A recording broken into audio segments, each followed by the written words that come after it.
traveling the developing world was about the same or cheaper than just living in LA. Once I got my doctorate, people really listened to me. I was saying the same thing before, and so it's incredibly tempting. That's 5 years of income in that country for one tree. We have to expose ourselves to the information. All plants are complete proteins. If everyone were 90% plant-based, we would solve the planet's problems. I think most of us are too safe rather than too risky. And I thought, based on my condition, that I might die. See this poverty that you cannot help directly, that overwhelmed me. I saw the beauty and also the problems. I just needed to see the world. Hello everyone, and welcome back to another episode of the Extrospective podcast with your host, Zach Villeneuve-Snell.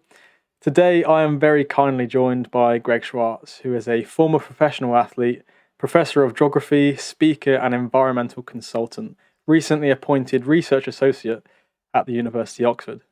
Thank you for coming onto the podcast, Greg. Zach, I'm excited to be here. I've introduced what you are, but could you introduce who you are? Sure. So, I'm excited to be a part of this. So, I'm an academic, I'm an athlete, and I am definitely, and I don't talk about this much, but of me is I am I guess you would call me a spiritual seeker. Those three things. Of course, I'm a husband and a father as well, but I don't know, in a sort of a conceptual sense. I'm an academic, I'm an athletic, and I'm a spiritual person, yeah. And so to gain a little bit of an understanding of how you've come to that place, I suppose it's important to turn back the pages to where you grew up and what it was like as a child. So could you potentially unpack that for listeners? Sure. So I was raised I'm American, as you can probably hear. I was raised in a suburb of LA, and my parents were both Nebraska farmers who turned academics. And so I had a very actually grounded upbringing, even though it was a very wealthy suburb. It was just, that got me up, and I worked hard every day and very hard physical labor as if we were on the farm. But they also had a good academic background. So anyway, I got raised with good, I would call them good, steady values. Very athletic family. So I played three college sports, American football, baseball, and track and field or athletics. And I just always loved school. I was always very outgoing. It was one of those really golden childhoods. I was very lucky, and dabbled in sports in uni as well. I jumped from baseball to, well, like I said, baseball to American football to track and field, just bounced through those briefly. Also played a year of professional American football, which was fantastic, fun, and would teach high school for a few years and then make money and then travel. So this is my time to travel. I mean, when you're young they always say when you're young, you have the time. When you're older, you have the money. So somehow those have to meet. And when I was young, I would travel a ton. I traveled to about 40 countries. I was ravenously curious about the world, and mostly the third world, the developing world. But I also did a few stints traveling through Europe, but mostly because it's inexpensive and also it's sort of less discovered, the developed world, to a guy from LA. And so I just wanted to experience as much as possible, develop myself as much as possible, expand myself as much as possible. And, I did that to the nines, and that was fantastic. And then at around age 30 or 31, I just hit this roadblock, a real existential crisis, what you might call, just a psycho-spiritual crisis. I mean, it all came crashing down. Too much to really get into all the details, but one of those where you just reevaluate your entire life. And really, frankly, the fabric of reality was just stripped from me. I mean, it was a real implosion. It didn't expect it at all. And had always wanted to know more about my life and more about the world and more about spirituality and more about how to live our lives and more about our bodies and minds and souls. And I really got an education. And it took 3 or 4 years to really pull out of that. And I didn't really understand that could happened to somebody. My life had always been, as I said, so golden and lucky and happy and fine and perfect and everything, but it all came crashing down. So I learned so much about myself in that time through that pain, but also that beauty, the mix. And it really stabilized me. It made me deeper. It really clarified my goals. And when I came out of that, I was much more effective, much more successful, much happier, much more stable when something difficult would hit. And I've realized I was much deeper. I was a much better person to come to for help and for guidance, or if you're having a bad time, or and it just got me very focused on my goals. I realized how distracted I was before. I was just jumping from thing to thing and a little bit taking for granted some of the gifts that I had, as far as situational gifts, but also just talents and things like that. After that, I went back and got my doctorate and got married, got back into track and field and competing in my age category. And frankly, things were a little bit easier after that big challenging time. And again, I had a lot of clarity. I started writing books, but the kind of focus that it took, for instance, I got my doctorate in about 2.5 years, which was the fastest ever in my department of a 80-year department, because I was just focused. And, and they said, wow, you must be so smart. And I said, yeah, it's very clear to me that most of the people in the department are as smart or smarter than me. I'm just focused, and I'm very clear on what I want to do. And I even wrote a little pamphlet and just handed it out to whoever wants it. And I will do that to anyone who emails me from this podcast. It's called How to Finish Grad School in Half the Time. I just really figured it out. Anyway, went forward with my passions, which are, saving the planet, maximizing human athletic performance, and maximizing human evolution and self-awareness. It's really those three things, what I call healing the body, planet, and soul.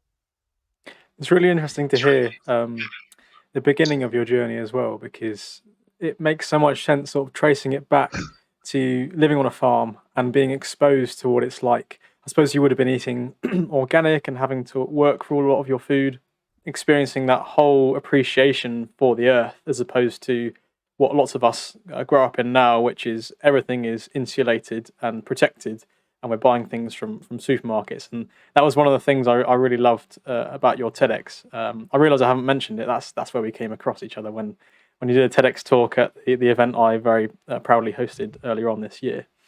That was a great sort of whistle-stop tour of everything that's happened in a roundabout way. But I kind of wanted to delve in a little bit more into the details of when you were first finding your feet, kind of coming out the other side of probably around high school age. I don't know what that is in America. And you say you were dabbling in various things in an athletic career. What was it that led you towards taking trips out to South America, and then your passion for environmentalism? How did that spark for you?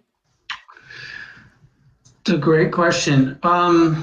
When you grow up, everyone has a different flame in them, and who knows who puts it there? Is it God? Is it just in there? Do you decide? Is it your parents, your clergy? But I had a burning desire to explore, and it was just in there. And I had, grown up in the suburbs of just a quiet, perfect life, and I thought, gosh, what else is there? And in fact, my life was so lovely that I actually thought, well, what else is there? And I kind of wanted to see suffering, and I wanted to see, the other side of it. So I looked at, the poorest countries and deforestation, and I wanted to see, reality. And then I taught high schools that I taught at were very challenging inner city, very challenging situations. And I liked that. I relished it. And then even I had that, spiritual challenge. And then I kind of realized at the other end of that, gosh, maybe I've had enough struggle, and I'll just calm down and come back to the middle. But so initially it was just this desire to, they call it wanderlust. It's a German word, probably heard. And I just needed to see the world. And I just couldn't stop until I just kept traveling. And in fact, I probably was moving too fast. I should have stayed in some places for longer. I'd spend like a week in a country and just move on, and then spend a month in another country and move on. But there was so many. had to keep going. It was like this frenzied, ravenous thing. Like I said, I went to about 40 countries, South America, Africa, Southeast Asia, Europe, and it was fantastic. So, and you know what that is. You have these desires in you, and you just have to figure out how to let them play out. There are also ways to find those desires within you. You kind of notice it in your everyday life, what you're drawn to, or you know what I mean, or you speak it out all the time, like, oh, I wish I could da da da, I wish I could da da da, or even sometimes you counteract that with your language and you realize the limiting beliefs you have that have kept you from it, like, oh well, like something that you judge, but you really want to do it. You know what I mean? So if you don't know what your passion is, the roadmap to it is usually in your daily patterned thoughts and behaviors and coincidences anyway. But for me, it was clear.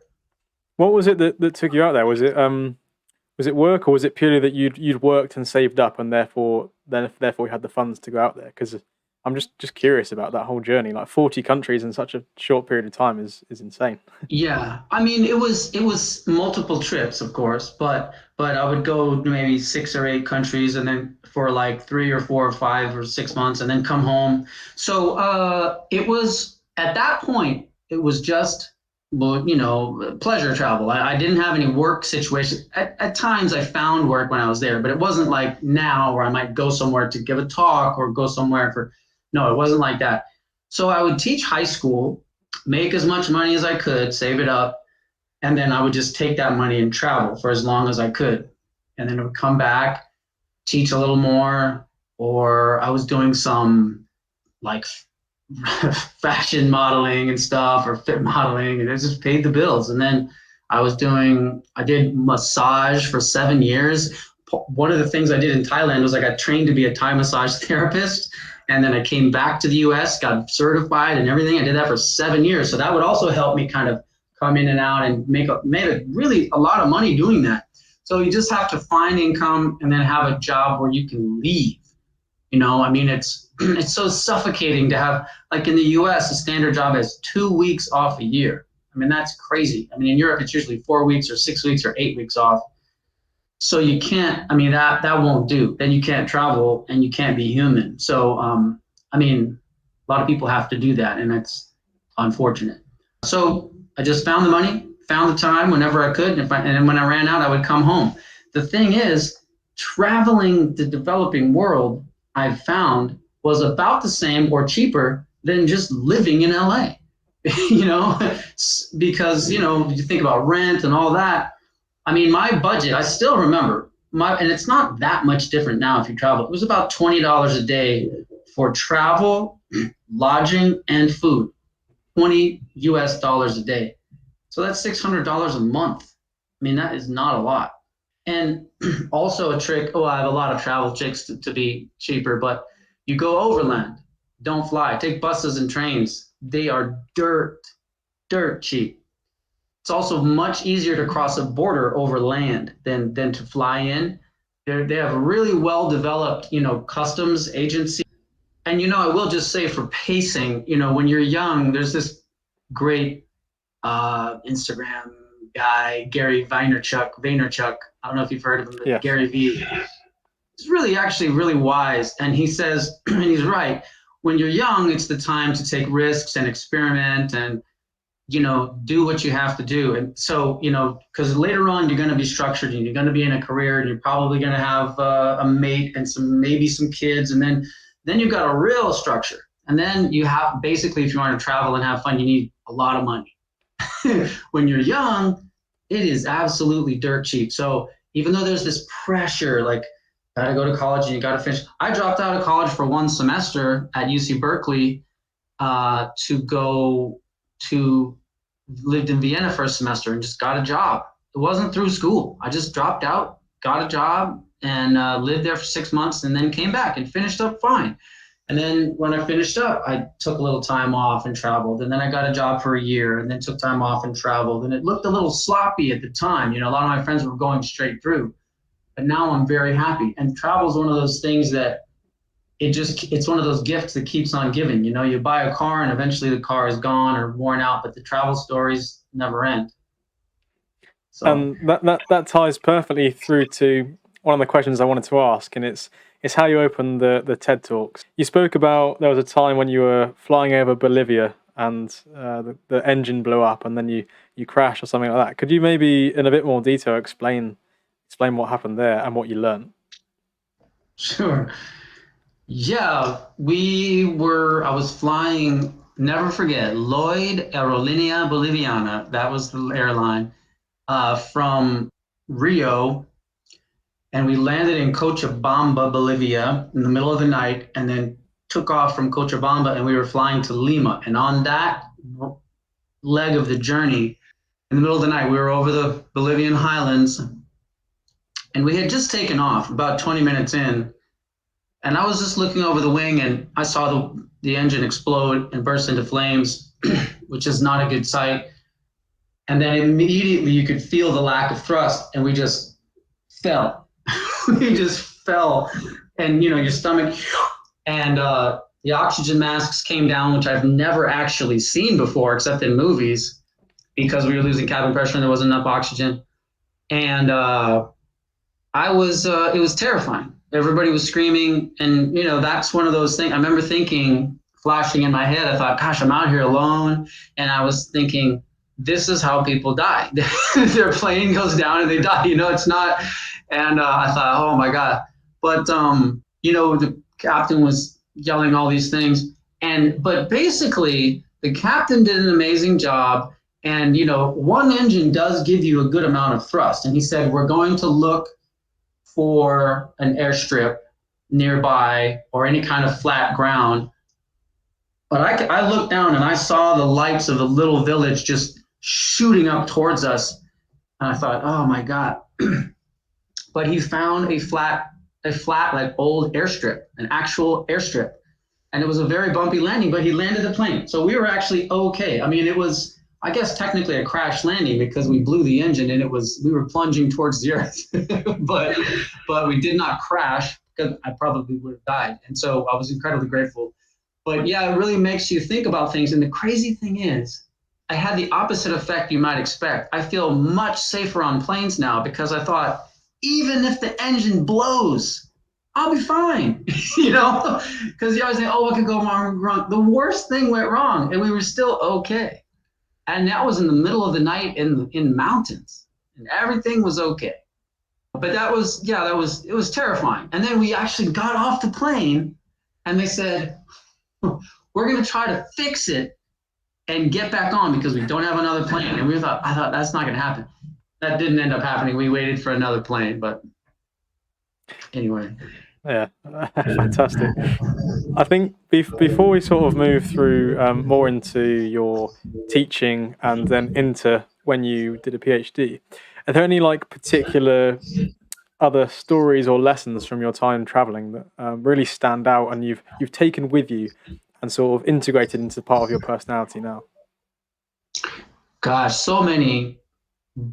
Maybe I'll just do like a lightning round. I remember being overwhelmed at all of the smell of burning rainforest. And I mentioned that phrase in my TED talk, but that smell became so familiar to me because on many continents I ran into these clouds of smoke from burning rainforest. It's just horrible. And that really brought it home how much deforestation we have, and it triggered me to help. I also remember in Lima, I don't know why I was in Lima, but I had gone through so many mega cities with these, favela type settlements in the outskirts. Of course, that's a Brazilian word, but and it overwhelmed me because I thought, goodness gracious, there are so many people that are so desperate, and that made me feel, you just see this poverty that you cannot help directly. That overwhelmed me. I remember thinking, we have to do something. I felt an urgency. But I also remember, for instance, in Thailand, feeling unbelievable. Like, I just love the culture of Thailand. I felt unbelievably in alignment with it. The Buddhism, the food. I remember feeling like I had had a past life maybe in Kenya. And when I landed there, it was crazy how I heard a voice come into my head when I landed and walked off the plane, and it said, I just heard a voice. It said, you are home. I mean, what is that? And then I learned testament to that was I learned Swahili in like pretty good functional Swahili within like 2 weeks. So it was almost like I already knew it. And I was just having traffic arguments with people, like tuta onana, una fanya nini, like I'll see you later, man. What are you trying to do to me? Because we're like, I was like I rented the scooter, and I remember thinking, I don't even know where this is coming from, But that was pretty amazing. So many, it's just we got to get out there. The best education is travel, and travel can be a lot of things. It doesn't have to be actually going to another country. That's the best. It could be lots of some kind of an emotional journey. Lots of journeys, but probably the best is to see other cultures, see how they live, have a little bit of hardship. Because it's not a good story when you say, oh yeah, we went to Ibiza, we had a lovely place, everything was great, the cocktails were great, and now we're home. That's not a good story. You want a little hardship.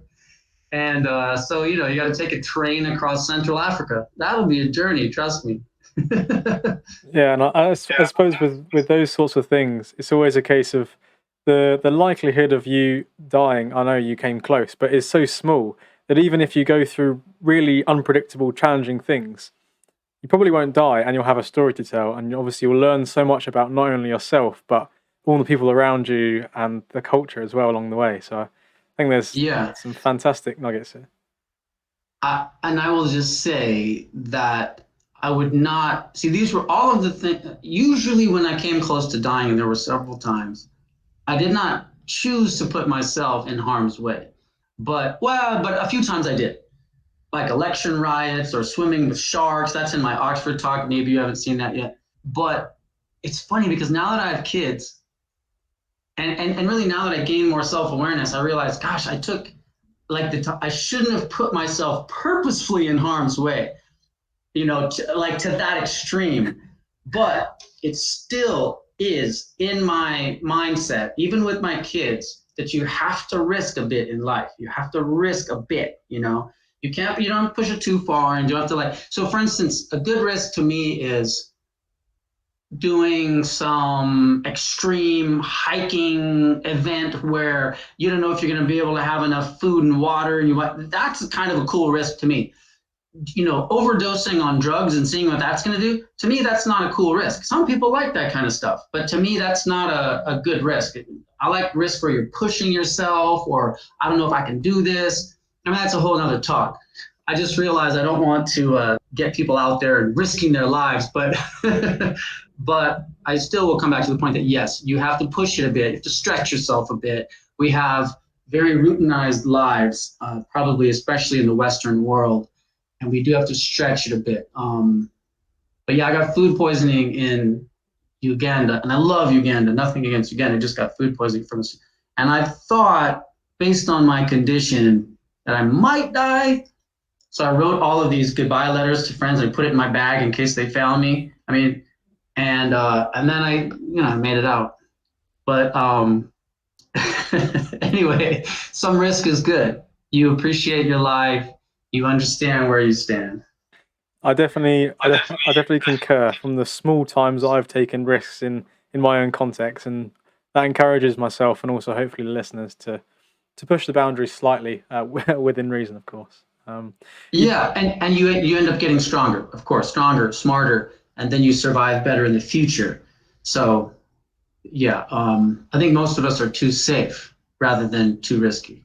You did mention your Oxford talk and the sharks, the swimming with sharks story. I did remember hearing you mentioned that in that talk, where you say you found yourself presented with these sharks, scared that they were going to eat you, and then you remembered that we kill like an insane number of sharks more. I think it's like tens of millions, whereas it's only a handful that kill humans. And obviously a big part of your identity is the environmentalism and organic plant-based eating.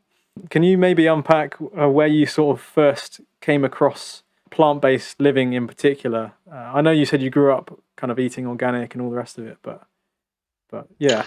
Yeah, that's an important transition. I mean, moving in the plant-based direction is very important for basically saving the planet and ensuring that we can survive here. Not everyone has to be vegan, but moving in that direction is absolutely critical for our survival. So yes, the psychology behind it is really important. So I'm glad you asked, because if you just tell everyone you gotta go vegan, that's too harsh. Or yeah, to get in shape, okay, just work out 2 hours a day. Well, that's too harsh. It's tough to, there's three reasons to go vegan: because you don't believe in animal exploitation, because you want your body to be healthier, or you want to help the environment. Those are the three reasons. And I think it's the strongest move in your life if you really apply all of those three. If everyone were 90% plant-based, everything would be fine. We would solve the planet's problems. But, or let's say 95. So you can sort of have a cheat day and eat what you want, because if you try to take everything away, it really scares people.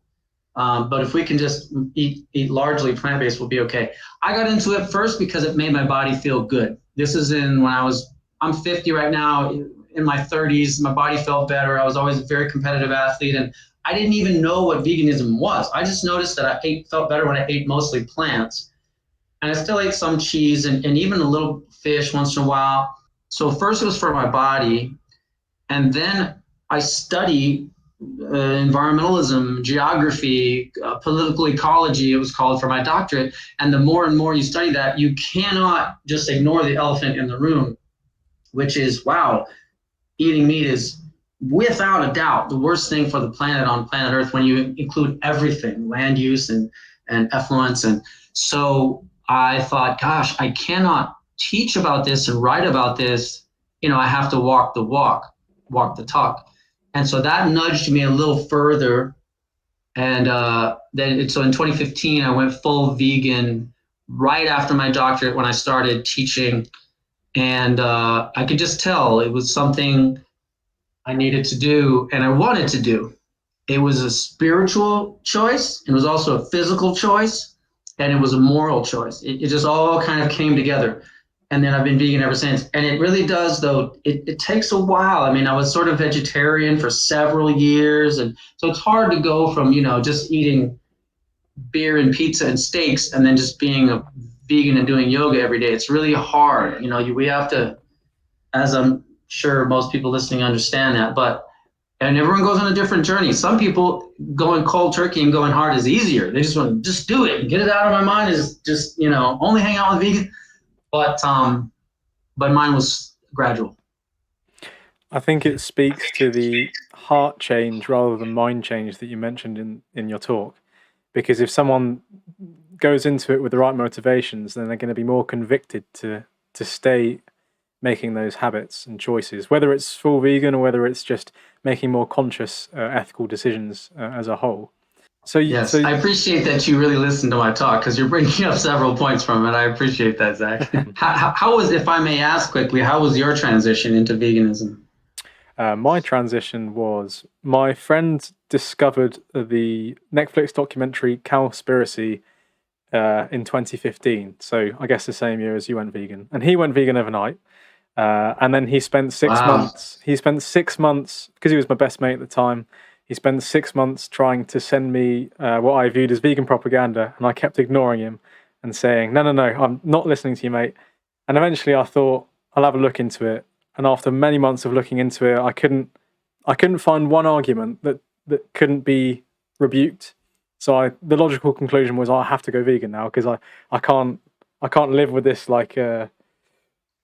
cognitive dissonance, this imbalance between what I did and what I believed. So yeah, I just went vegan. So that was it. Wow, that's fantastic. That's one vote for just barraging people with the obvious truth, and I guess I have to get better at that, because it's true. Once you really see it and you just let yourself understand it, it's very hard to wake up and just go eat a piece of chicken.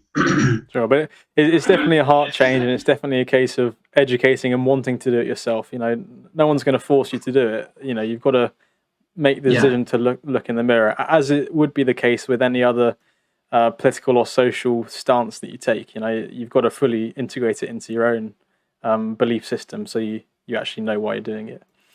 So you talked, obviously it was a kind of a gradual process, which sort of makes sense given the fact that it started off quite early from traveling and having that connection with environmentalism, but then kind of gradually coming through to that. I want to talk a little bit about the journey into environmental education as a professor in geography now, and with recent opportunities you've pursued. What took the time from being were you just a teacher in geography to then doing your PhD in 2012? Like, what was the motivation behind pursuing it postgraduate and actually becoming a doctor? So my parents both got graduate degrees, and my dad was a college dean. And in my head, I kind of always, it's so easy to follow that path because they blazed the trail for me. And so I always kind of thought, well, I'll probably get my PhD. And frankly, school is fairly easy for me. I get it. It works well. I like to write. I like to read. So, why fight it? But I got my master's, and I went halfway through my PhD, and I just thought at the University of Wisconsin this was, and I just was feeling, I don't know. I just didn't have the umph to get all the way through it. This is when I was about 28 or so. So I dropped out of Wisconsin. And that's when I had my big life awakening and all those challenges I talked about. So I was halfway through my PhD at that time, but I just didn't have, like, again, the motivation. I sort of lost the motivation. And a PhD is a bit of a, as most people do, it's a bit of a marathon. So if you don't have the right motivation, you're gonna drop out. So then I just started teaching high school again. And with a master's, you can teach at a lot of four-year universities and even local community colleges, but you cannot teach full time. So I taught a lot of classes. Actually, I totaled it up, 44 classes. So that's a lot of semesters of classes. So I would teach 4 or 5 a semester for several years. And then eventually I realized, gosh, and then I got married, and my wife said, you always talk about getting your doctorate. Maybe it's time to go back. And finally I said, yeah, you're right. And so at the age of 40, I took what's called the GRE. I don't know if it's called the same here, probably not. And it's like a qualifying exam, and did that again, and then went back to grad school and started at 40. And I always knew that I needed to get it. I was trying to rebuke the system and kind of say, like, no, I don't need formal education. I'm a traveler and I'm a thinker, I don't need that.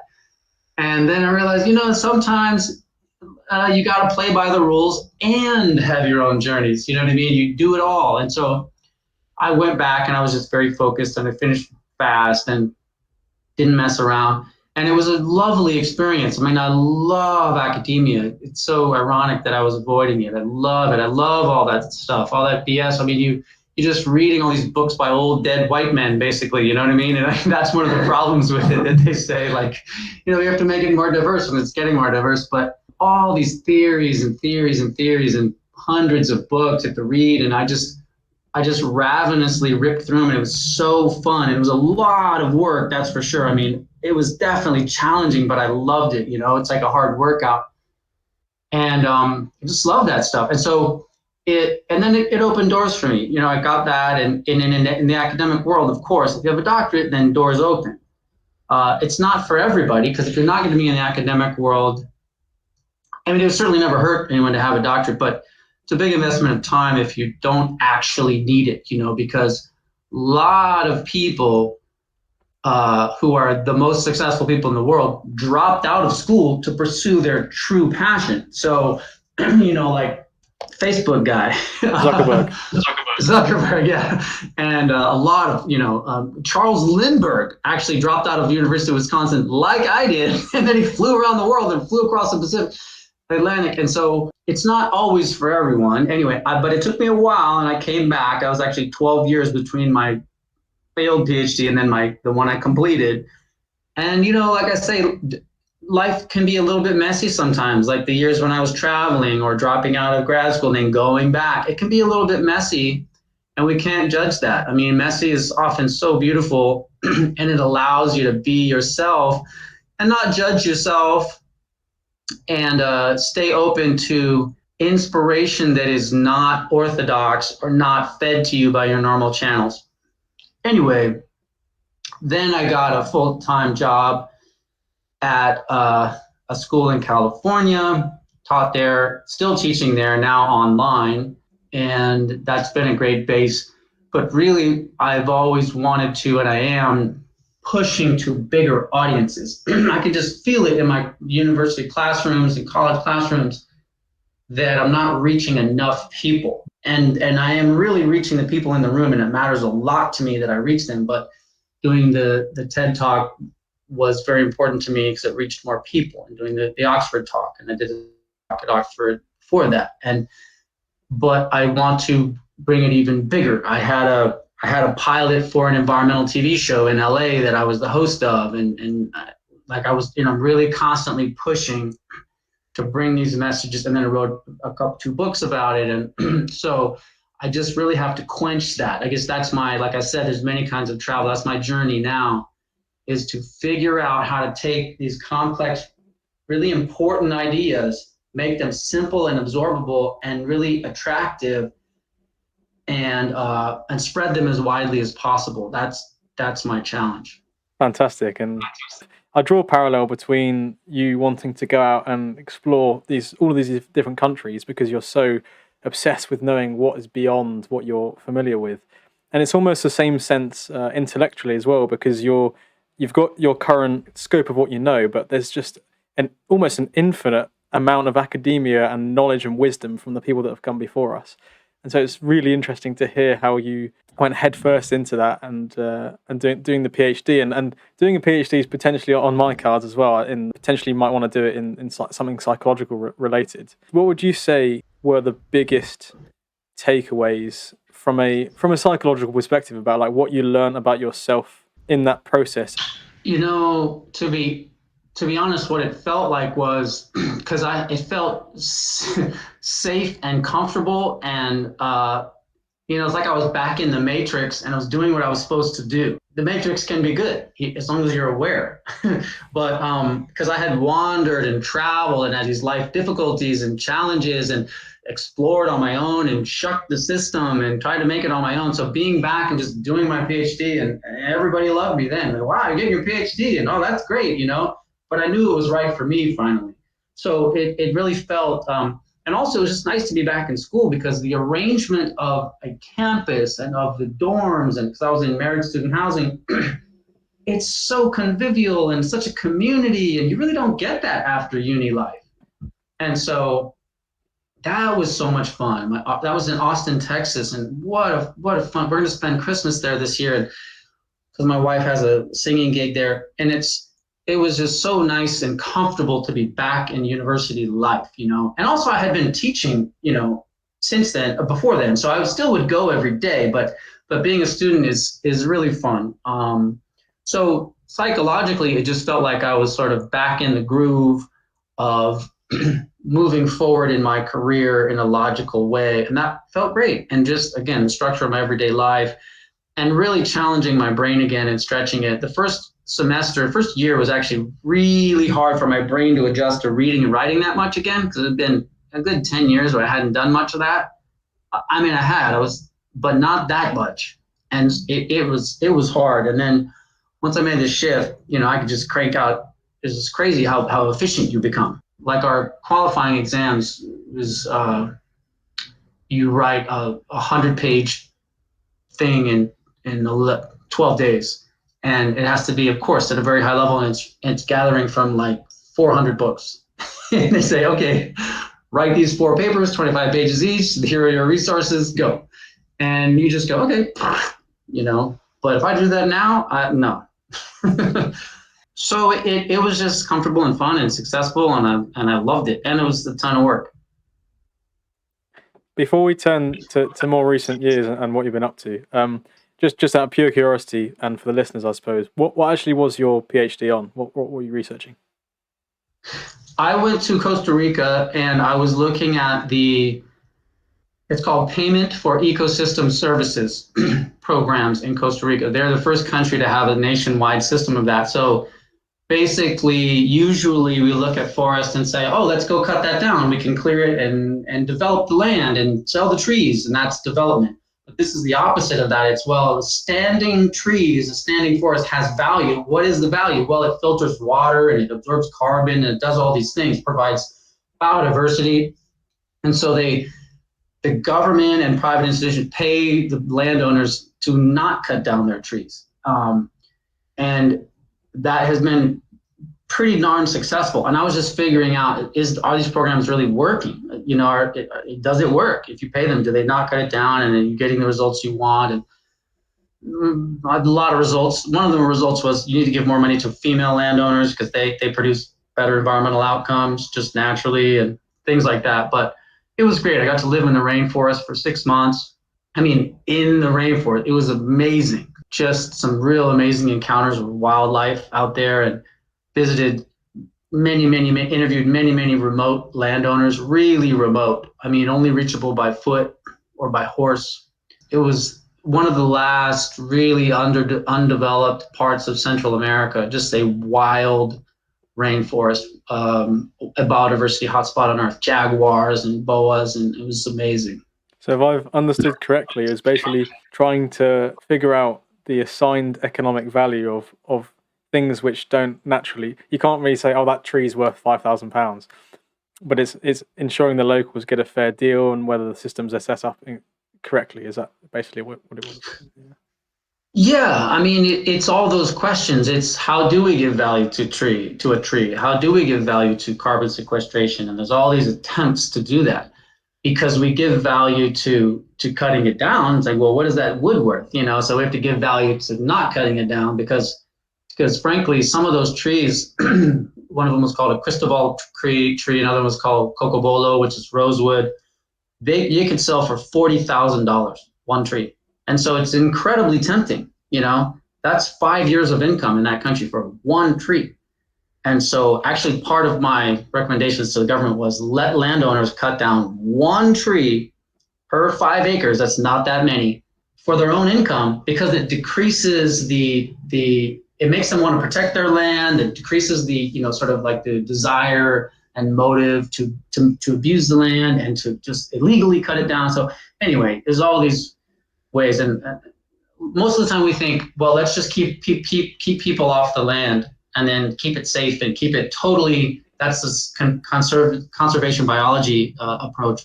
And I said, well, no, actually having a few people there to protect it is better based on what I saw and what I researched. Anyway, but yeah, that's dissertation talk.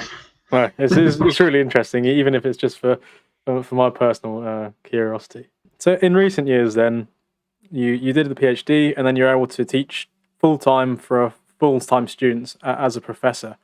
What's the biggest thing that you've learned then in the last, 7 years since you've been doing that, about what it's like to teach at that level where you've acquired such a high level of knowledge, and then now you're going out and teaching it to undergraduate students who are maybe 18, 19, 20 years old, even my sort of age, right? I'd take a class if I was doing geography. What's that been like? I can tell you, I wish all my students were like you, because you're very astute, very smart, and you're open-minded. I noticed that immediately about you, and that is the best thing. Einstein said, I'm not the most intelligent, I'm just very curious. Isn't that amazing? That's what he said. But it's been great. I mean, there's a few things. Most of the students that take your class in college, no matter what you teach, they are not majoring in what you are teaching them. It's like a general education requirement, or it's, sometimes that happens, of course. But you get so many students that have to take your class or choose it as an elective. And so you have to really understand that. Another thing I realized was I don't like the textbooks. I just never liked the textbooks. I thought I could clearly tell that they were biased. I could tell they weren't really getting the point. A lot of them didn't. Geography textbooks didn't even talk about climate change, or they would downplay it. And then I would look up, oh, well, who are they published by? And oh, well, who funds them? And I realized, oh, this is fossil fuel influenced. So I wrote my own. That's what made me write my own. My first was called 5 Ways to Save the Planet in Your Spare Time. But it was really the book that, it's a catchy title, but it was quite substantive. And it was the book that I gave to my cultural geography classes, along with their other readings, because I believe that I just got to the point, and I wasn't influenced by money. And so I still use that book, an updated version. And so I had to write my own book. I wasn't happy with the books, but I loved teaching and still love teaching. The connection with my students is what's critical. And it made me realize, yes, I want to do this connection with more people. Also, I realized when a person is 18 or 19 or 20, and everyone's different, but generally in that age category, you haven't really completely settled in your beliefs about the world yet. And so they're still malleable. When I talk to people who are 30 or 40, they're generally more set in their ways. And that's pretty obvious, but I thought by 18, 19, it would be more settled. And with each person, it's different, but that was very encouraging to me because I can have a strong influence on my students. And of course, I don't take that lightly. I mean, they're a captive audience, and I could steer them in the wrong direction or spew up a bunch of incorrect stuff or just bore them. That's the worst thing of all, is when teachers just are not engaging and don't really use their soapbox and their platform to do something to really affect anything, any change. And so I realized those things, and I absolutely love it. And every semester, 2 or 3 students at least convert to geography majors. It's really interesting you picked up on the almost insufficiency on the traditional geography textbook to properly equip both the students that are learning it, but also the teachers with the appropriate information given new research or research that's been around for ages, but just has a conflict with big oil or big food companies or whatever it might be. And there's parallels there, as you've drawn out in your talk with health and environmentalism. There's also a parallel with the fact that healthcare systems, in the UK at least, doctors probably get at most over the course of 4 or 5 years a week's training in nutrition, which is absurd in my opinion, because obviously lifestyle and nutrition are the foundational factors that are going to affect our body's health and well-being. So, how have you sort of made sense of that? And could you provide any suggestions to anyone listening who maybe cares about sustainability and the planet, and also cares about their health and well-being as well, and their fitness?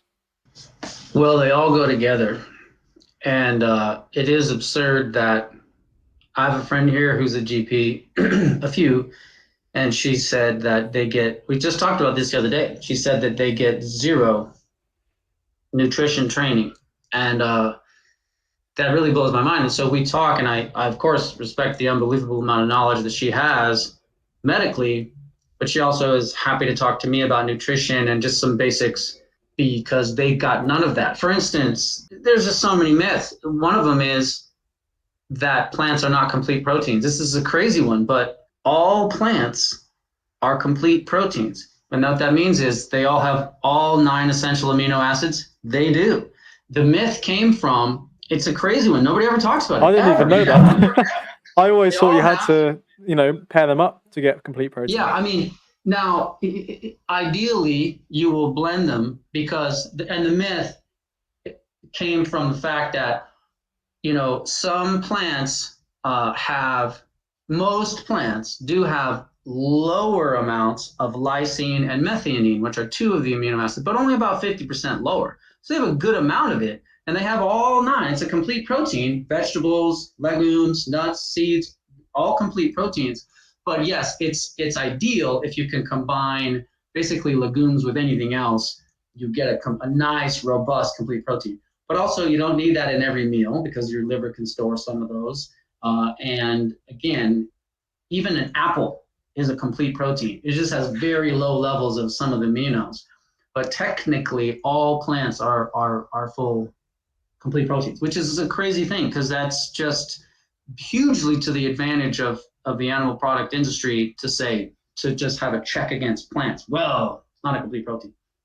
Anyway, so yeah, they all go together. Back to your original question, and I think we just get off track sometimes, like in our medical industry and in our educational system. Sometimes we get off track, just like we do as individuals, and we have to kind of bring it back and reframe it. And we get so many industries, we get so myopic and so good at a few specific things, and we really lose the forest from the trees. And when I would bring this up to my colleagues, it would never make them happy because nobody wants to be told that they're wrong or they're lacking something, or nobody was ever happy with this. And I would even get angry with them sometimes. I say, you guys, I mean, I went to a geography faculty party one time and they served beef.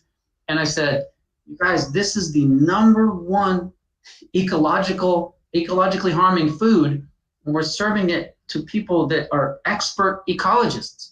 This is so strange. And they just got silent and uncomfortable, and then they just went back to it.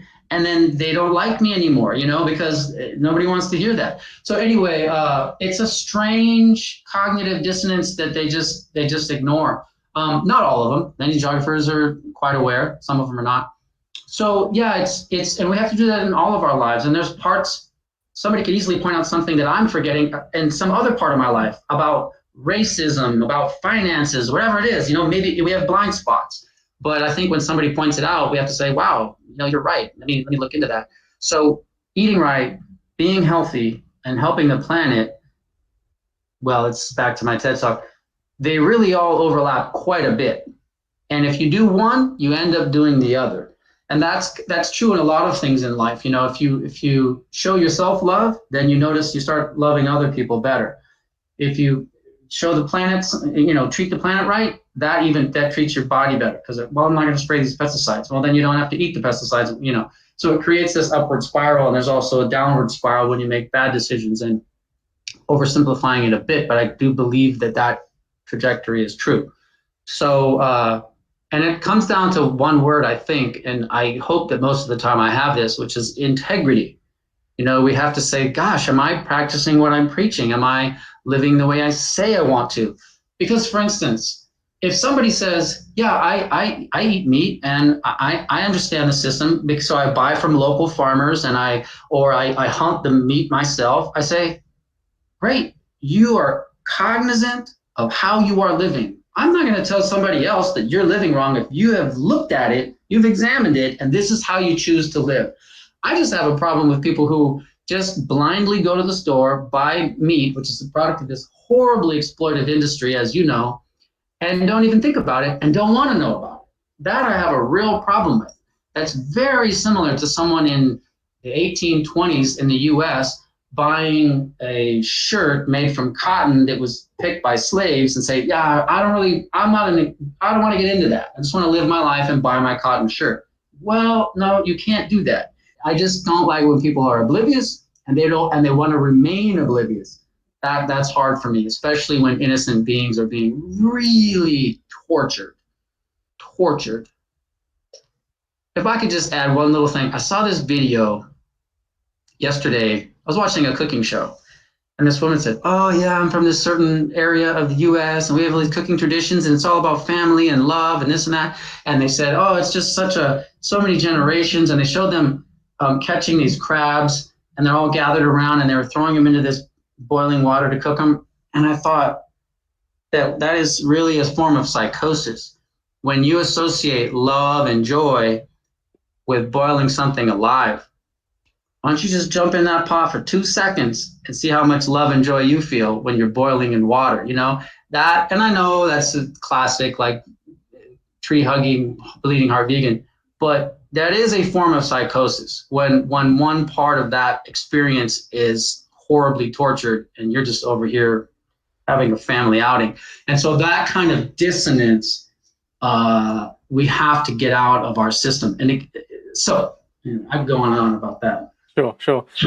But that's what makes it so challenging for someone who has those things so tied to family and culture that it makes it difficult to separate from because of those associations from a young age. So I suppose that leads quite nicely into a question for anyone listening is, what steps do you recommend they take if they've never heard about the importance, or somehow never heard about the importance of environmentalism, but also with regards to ethics as well? What do you think someone should do to gradually open their eyes to that? Well, we have to expose ourselves to the information. We're often we do not know the information. So we have to, there are the easiest way is how it started for you, and maybe even for me if I think back, but is to watch good documentaries. Just a couple good documentaries. Forks Over Knives, Cowspiracy, Eating Our Way to Extinction, Game Changers, Earthlings. These are all good movies to watch because they open our eyes. So exposing ourselves to this information and then making the decision for yourself. I think people fear being forced into this. You're not going to be forced, but if you look at it and you want to make a change, that's great. Also, I think just this idea that the world, we as individuals, we evolve, and the world as a civilization, as a society, we evolve. If you think about how the world was in the UK or in the US 50 years ago, 80 years ago, the kind of social change that we've made, and think about 500 years ago, the massive social change we've made since then. We evolve.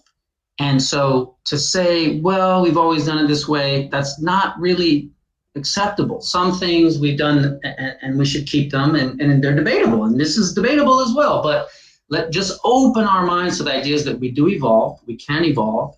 We do not need animals to survive. And we have to constantly assess ourselves and move forward. Just being open to it and then exposing yourself to the information, I think is first. And from there it plants the seed, and then maybe a year from then, 2 years from then, another piece of the puzzle comes in. Maybe you start dating someone who's vegan, or and then it's just getting that first crack in there. And I guess kind of coming back, and I'm sensitive of time here now as well. You obviously like to invest in your fitness and health as well. One of the things I looked at when I was reading up was the fact that you were competing at 100 meters only as recently as a couple of years ago. But what does your current health, fitness, and food regime look like? As a busy man as you are, with being a family man and a professor, what does it look like day to day? So it's always very important to me to stay fit and keep growing and changing. I did compete in athletics and track and field for a few years there when I was 46, 47, 48, and did well relative to my cohort in the US, top 5 in the 100 and 200. And so now what I realized was I was getting a little skinny. So in the last year, I've just been lifting weights, trying to put on weight. I've put on about 8 pounds, about 3.5 kilos. And it's real weight though. So that I feel very happy about that. And so I lift weights about 4 times a week. And I really haven't been running much at all, which is very strange for me because it used to be mostly running and sprinting. And but soon I'll start going back to Battersea Park. They have a nice track there, and I'll start running again a bit just because I love it.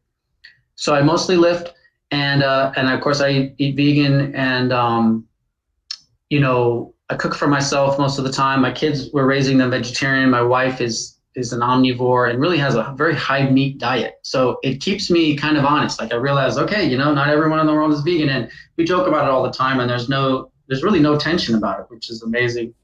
But yeah, for anyone trying to gain weight, lifting weights, for anyone, any omnivore, anybody, it's hard to get enough food in you. There's plenty of calorie dense, nutrient dense vegan food. It's not any harder for vegans. It's just, you just have to eat a lot. But so anyway, eating tons of vegan food, working out 4 times a week with weights, might jog or run 1 day a week. And that feels pretty good for me for now.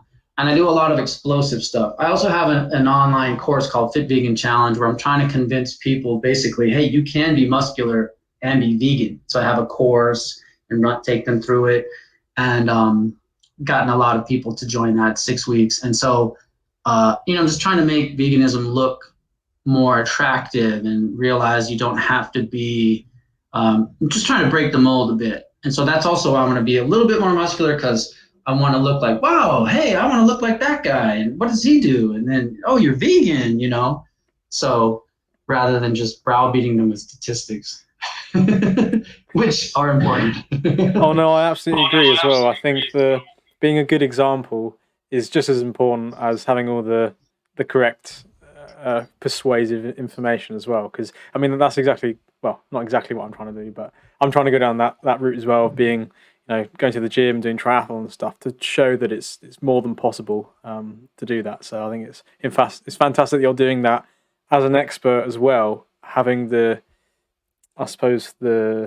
accreditation against your name. You have the fact that it's not just some random young person spouting this stuff. Like, you've got the wisdom and the experience over the last couple of decades as well for that position as well. Yeah, thank you. It does help to, it's one of the good things about getting older, as long as you've been doing something, is that people start to believe you a little bit more because you have these checks in these boxes. Oh, you got your doctorate, and oh, you played ball here and there. And so then they start to listen to you. I did notice that once I got my doctorate, really, people really listened to me. And, I thought, well, I was saying the same thing before, but now you're just listening to me. But okay. And so, I thought, well, I'll say something important. But yeah, no, I like to combine those two. And also, it's the real world experience. Like, I know what it feels like to be an athlete and to evolve. And I research these things, because most people are one or the other. So you are both too. I didn't know you do triathlons. That's amazing. Yes. How many have you done? I've done one triathlon. I've done a lot of bike racing, and I want to do Ironman in future. That's fantastic. So yeah. So you must love Rich Roll. I don't follow him so much, but I do know him, and I used to follow him a little bit more. But yeah, he's a great guy. Yeah. He's the man. But yeah, I kind of bring things to a rough close then. So you've obviously achieved a lot, had a lot of experience. But what does the next few years look like for you? What do you hope to achieve with what you've done so far and moving forward?